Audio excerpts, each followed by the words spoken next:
ауылындағы орта мектебінің 1-А сынып оқушысы Қауан қызы Айару. Ыбырай Алтынсарин. Өзен.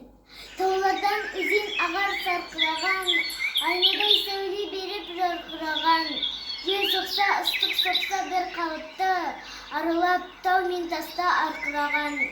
Көңіл сүм ішін ашылады, денемде бар дертіңді қашырады.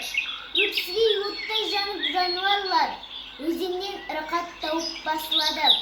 Қынарда тілсіз тұрған тоғайларда, шуылдап желмен бірге бас ұрады. 10 мың мал айдап өтсен ұлай қалмайды, тасса су бармаған сай қалмайды. Тасыған өзен судың қуатымен көк шығып шөп бітпеген жай қалмайды. Ел құстап күн көреді жаныбында, дәм болар алуан балығында. Тастаста алтын тастасына аққа,